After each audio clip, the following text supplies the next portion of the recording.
Vamos lá? Democracia no Brasil, página 22.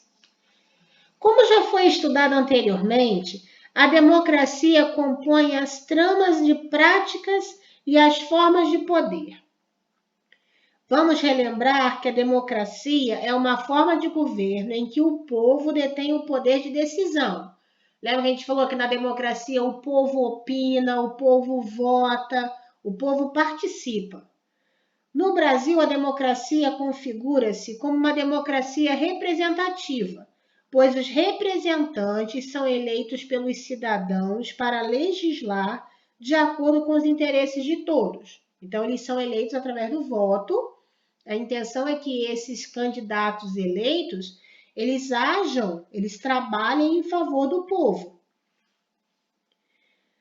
Nessa forma de governo, o povo tem a oportunidade de participar da criação das leis de maneira direta ou indireta e de fiscalizá-las. Isso é muito importante, pois faz parte do exercício da cidadania.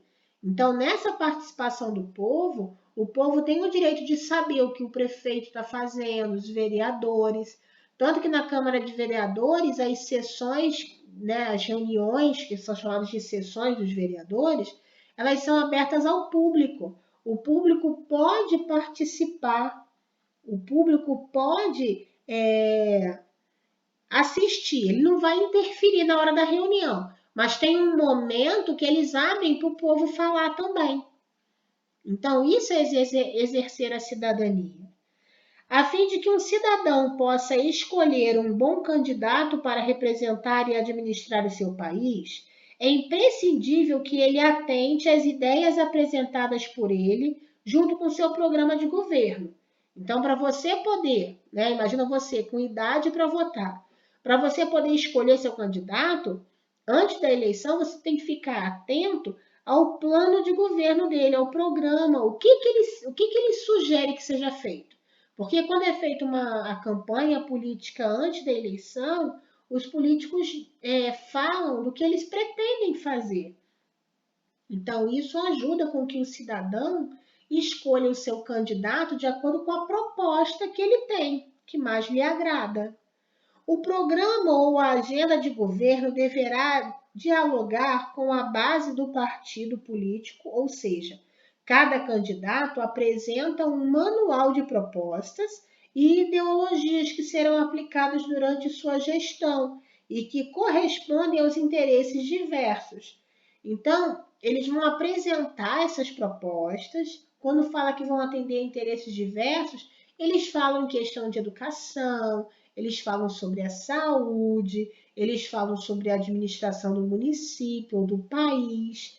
Então, eles falam de diversas áreas e as pessoas vão avaliando o que é mais interessante, o mais correto a ser feito. Você pode estar incluído nele ou não, por isso é importante atentar a essas agendas, propostas e ideologias, para saber se são condizentes com o que você deseja para o bem comum. Foi o que eu falei, né? Você vai ouvir a proposta de cada candidato e vai avaliar para ver o que você acha o melhor. As propostas devem ser analisadas de preferência pensando na totalidade da sociedade, não apenas nos interesses particulares. Então, quando a gente vai avaliar um candidato, não adianta achar, ver o que ele faz melhor para mim.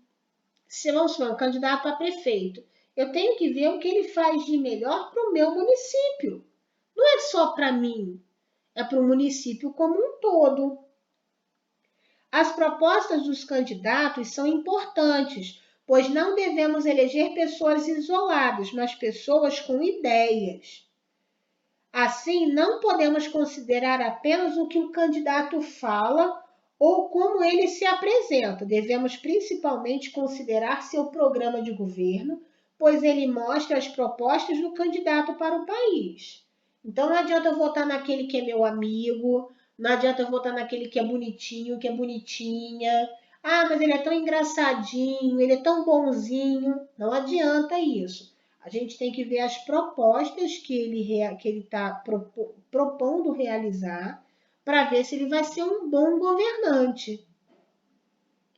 Escolher levando isso em consideração é bom e necessário, mas você sabia que esse processo só é possível em uma democracia?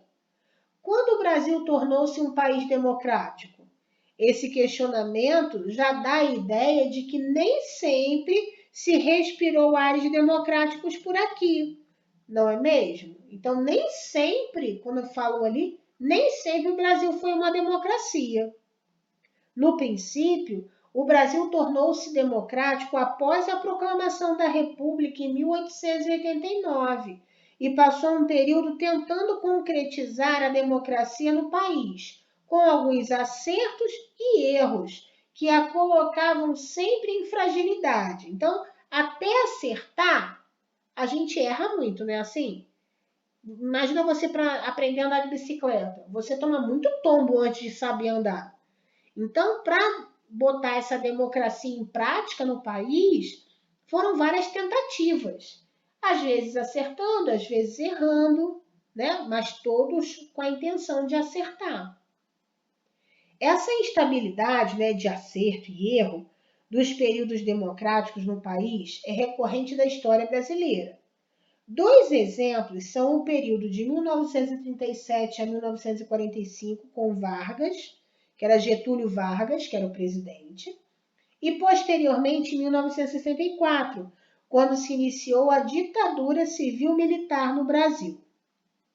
A volta da democracia ocorreu com o fim da ditadura militar em 1964 e, após intensos conflitos e debates, foi reformulada outra Constituição em 1988. Foi o que eu falei, né? Vai sempre tentando melhorar. Então, reformular uma nova Constituição, uma nova lei que rege o país após esse período. Elaborada em 1988, é utilizada até hoje no Brasil e assegura nossos direitos e deveres como cidadãos. Claro que uma lei que foi formulada lá em 1988 e nós já estamos em 2020, tem muitos anos. Então tem muita coisa para ser mudada, né? Mas ela é a base para a nossa democracia. A democracia após a ditadura de 1964. A gente vai ver depois um pouquinho mais sobre essa ditadura, tá bom?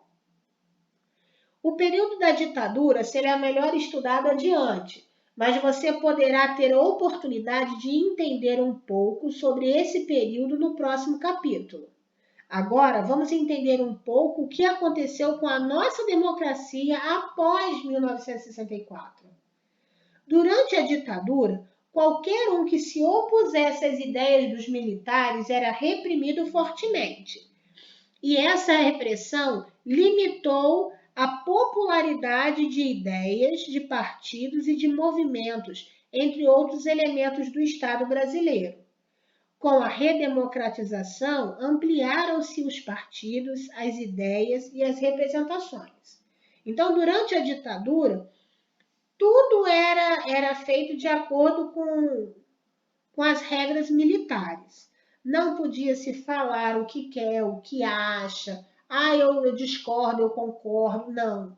As coisas eram bem reprimidas, eles tomavam conta do que era feito, do que era pensado, do que era falado. Após a ditadura, houve um pouco mais de liberdade. Nesse novo cenário, cada pessoa poderia escolher seus ideais, participar de movimentos sociais, defender posicionamentos e eleger representantes de acordo com seus princípios e ideais, de forma livre e democrática. Então, quando acabou a ditadura, aí sim a população podia começar a se expressar de forma mais livre, né? A democracia é muito nova na sociedade brasileira, nós conversamos sobre isso, né? Que a democracia era jovem no Brasil, lembra? E por isso devemos atentar às propostas e às agendas de governos e partidos para preservarmos os princípios democráticos. Quais são esses princípios? Liberdade individual. Então, cada pessoa tem liberdade, né, de se expressar. Liberdade de expressão. Então, eu posso pensar, eu posso falar o que eu penso. né? Eu posso me expressar da forma que eu achar mais ideal. Igualdade de direitos políticos. Então, com a democracia, tudo se tornou mais igual, mais equilibrado e fazermos valer nossos direitos enquanto cidadãos brasileiros. Baseado nisso, vocês vão responder o 37. A democracia sempre foi exercida nas nossas práticas e formas de governo durante a história do Brasil? Sim ou não? E justifique sua resposta. Número 38, segundo o texto, quais são os princípios da democracia? Então, consulta lá para poder responder. Eu quero que vocês respondam esse dialogando aí no caderno, tá bom? Respondam essas perguntas. Provavelmente, depois que eu ler o próximo texto, vai ficar mais fácil vocês responderem essas perguntas aí. Você sabe o que foi a ditadura? Você já ouviu alguém mais velho relatar esse período da história do Brasil? Você acha que existia liberdade individual durante a ditadura? Eu já falei ali atrás, hein? E vou falar mais aqui na frente. O que você faria se fosse preso simplesmente por pensar diferente do que é proposto por militares? Quais são as principais características políticas e econômicas que marcaram as decisões dos governos nesse período da ditadura? Vamos falar um pouquinho mais da ditadura agora? Ditaduras. Como vimos, são muitos os significados atribuídos à democracia. Também aprendemos que ela é instável em nosso país. Em 1964 a 1985, no Brasil, o comando das Forças Armadas, Exército, Marinha e Aeronáutica, controlou o poder político. Esse período é denominado ditadura. Então, não tinha um presidente. Eram as Forças Armadas, né, Exército, Marinha e Aeronáutica, que comandavam o país. A ditadura é um regime político autoritário que limita os direitos políticos dos indivíduos e influencia todas as esferas da vida individual e social, ou seja, um governo totalitário. Então, o poder de decisão está na mão das autoridades. O povo não tem liberdade para expressar suas opiniões ou até mesmo discordar do governo. No Brasil, a partir de 1964, as Forças Armadas assumiram o controle político do governo e decidiram quem ocuparia a presidência do Brasil. Então, não foi o povo que participou disso, foram os militares. Eles, as Forças Armadas, né, que decidiram quem assumiria a presidência do Brasil. Até 1985, 5 generais foram presidentes eleitos pelas Forças Armadas, não era voto do povo. Esses presidentes foram Castelo Branco, Costa e Silva, Médici, Geisel e Figueiredo. Quais são as diferenças entre os regimes representativos e o vigente durante a ditadura? A diferença é que quem manda no regime militar não são os representantes políticos eleitos pelo povo, mas a alta cúpula militar, os órgãos de informações e repressão e a burocracia técnica do Estado. Então, são os militares, os governantes que decidem. O povo não tinha poder de decisão algum. A opinião do povo não influenciava em nada. O autoritarismo passa a ser a forma desse contexto brasileiro, a norma desse contexto brasileiro, e através dos atos institucionais, os governos militares restringiram cada vez mais o exercício e a participação das instituições democráticas, pois impôs censura aos meios de comunicação, rádio, televisão, jornais, revistas, e acabou com o direito à liberdade de expressão, a liberdade individual, a liberdade política, entre outros direitos. Então, durante esse período, as próprias Forças Armadas que controlavam o que poderia passar ou não na televisão ou no rádio, o que poderia ser falado na televisão, no rádio ou em qualquer outro meio de comunicação. Hoje, os programas têm liberdade de falar, de discutir qualquer assunto. Naquela época, não. Tudo era controlado. Muitos brasileiros que se opunham a essa situação foram perseguidos. Qual a situação que eu estou falando aqui? Da ditadura militar. Então, quem se opunha, quem era contrário à ditadura militar, eram seguidos, exilados. Exilados eram expulsos do país. Não podiam ficar no país. Torturados, às vezes quando achavam que estavam falando alguma coisa que era contra o governo, eles passavam por tortura, ou mortos pelos órgãos de repressão política militar, o que marcou um triste episódio da história do país. Então, esses fatos, né, de expulsar do país, de perseguir, de prender, né, de torturar, de até matar as pessoas, né, por conta, como se fosse uma desobediência a que a ditadura propunha, isso foi um marco na história do nosso país, né? Um episódio negativo, ruim, infelizmente, mas ocorreu. Então, o que eu quero que vocês façam agora?